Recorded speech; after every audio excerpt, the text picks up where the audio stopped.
Hey there, my name is Brighton. Welcome back to another midweek. This week we are joined with Katy. Welcome. Thank you. Yeah, you are from Sweet Grace Ministries. Yes. Founder and executive director. So you shared this past Sunday a little bit about Sweet Grace. Would you mind being able to share a little bit more about how Sweet Grace was founded and some of the services that you provide? Yeah, absolutely. So Sweet Grace is 16 years old, which Wow. is crazy to think about. Great. But it started in Chambersburg. Okay. Which we thought God was I calling know where us that is. just to Chambersburg. Yeah. And it was born because our first daughter was stillborn in 2003. And so that definitely changed our lives fully. And when we left the hospital, we left with nothing, no connections, nobody that really understood what we were walking through, and definitely no resources. Yeah. And so God started that nudge pretty soon afterwards, but it actually took from 2003 to 2010 for that to sort of all fall into place to what this might look like. Yeah. And so we started with Chambersburg, providing baskets and bags in the Chambersburg Hospital for families enduring miscarriage, ectopic pregnancy, stillbirth, and infant death. Okay. And then started a support group here in Chambersburg. And now we serve 29 hospitals. Wow. Yeah. So Chambersburg in 2010, and now we just added our 29th last week. So we serve 24 hospitals in PA. Okay. Which, don't ask me to list them. That's okay. Yeah, I was going to ask geographically. Yeah, 24 in PA, 2 in Maryland, Okay. 1 in New Jersey, 1 in Alaska, and 1 in Montana. Okay. So sort of randomly spread out, but that's because the nursing community is traveling a lot more. Okay. And so nurses will use our services here and then end up at another hospital. wow. And then they ask for Sweet Grace's partnership. Wow, that's so great. Yeah. So my next question is, I know that you shared in the services on Sunday that you really don't have a whole lot of time to be able to share the intimate moments that you've been able to see God at work. Is getting into Montana and Alaska some of those God moments? Yeah. And could you share maybe another one or two that you've seen? So definitely Montana and Alaska were God moments from nurses who ended up on, in Montana, it's actually a Native American reservation hospital that we're working with. Oh, wow. Great. And they're very underserved medically in general, so definitely underserved in bereavement. And so the nurse went through a really traumatic loss there and reached out. And so really unique opportunity for us to learn about another culture and how they deal with bereavement and death. Oh, sure, yeah. And so we've learned really well about how that looks, how to serve them really uniquely. And Alaska's sort of the same thing. Okay. It's an Alaska Native hospital, so you can't go there unless you're an Alaska Native person.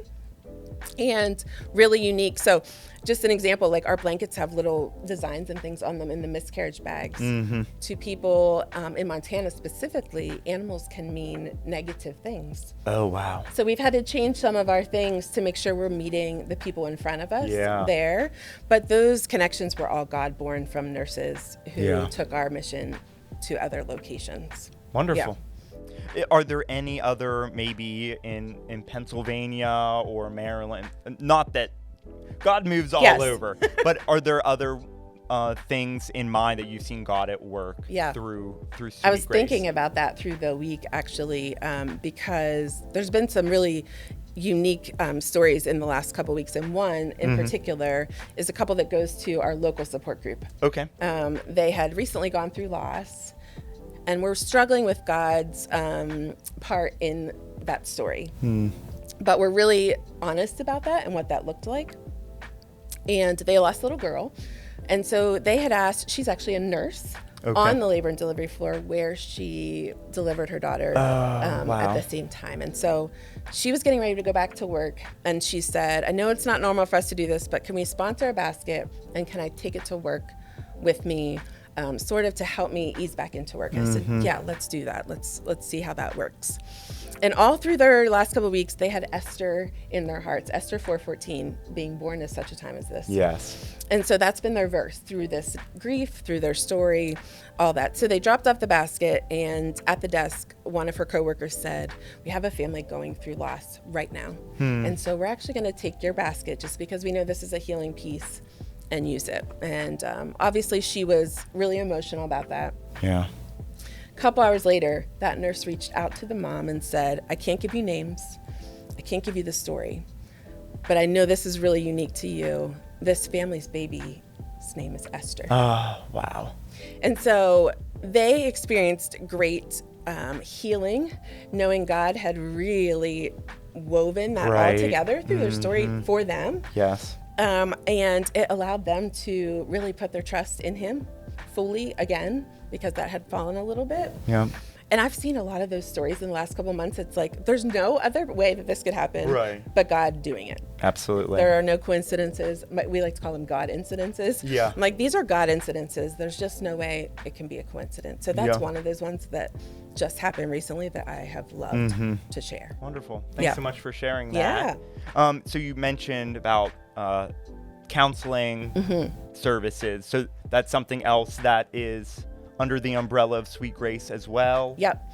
So right now we have 4 in-person support groups, one in Chambersburg, Lancaster, York, and Harrisburg. Okay. I have to count sometimes. Yeah, sure. Yeah. And one online. And they all are peer-led. So we train our, usually a lost parent that feels led to lead. We train them for weeks of how this is going to look, how to support people in that space, but really believe strongly in the peer-led piece of that. Yeah. And then we do have counselors that we will bring in if needed, or also send people to if we feel like there's a little bit more that might be needed for a certain family. So the support groups are all peer-led. They do topics and activities, and they really become little families of support for each other. We have people that have been coming for 10 years at some of our locations. Wow. But it is really the spot where I see the most healing occur is in those groups. Great. Yeah. So good that that's offered as well. Yeah. If anyone that's watching or listening wants to get connected, serve with Sweet Grace Ministries, what are some of those things that you could use either through prayer or through action and service? Yeah, there's a lot. Well, let me think. Yeah, list a few that people might. So prayer for sure. And prayer can be done all the time.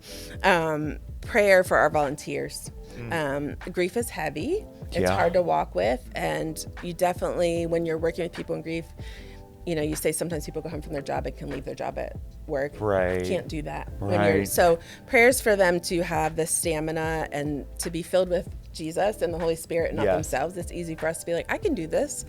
We can't do this without him. And so just that reminder there, I think that's probably my biggest prayer all the time. But if people want to get involved, there's so many ways. People can make cards.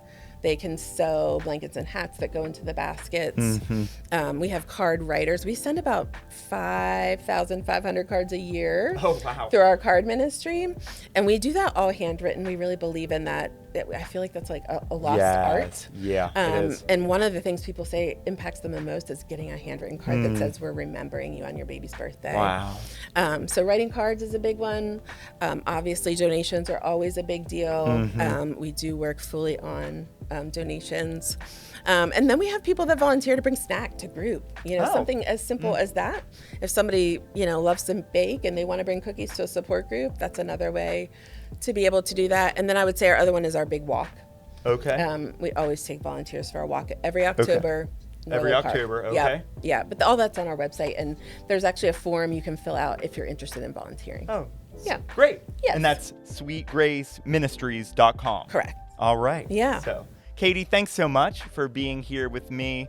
Very grateful with our partnership through King Street Church with Sweet Grace Ministries. Thanks for being here and sharing a little bit about what you're doing to serve the Lord. Yeah, thank you for having me. Absolutely. Appreciate it. Hopefully that was great encouragement to you. Feel free to check out sweetgraceministries.com and get connected if you'd like to serve and pray with them.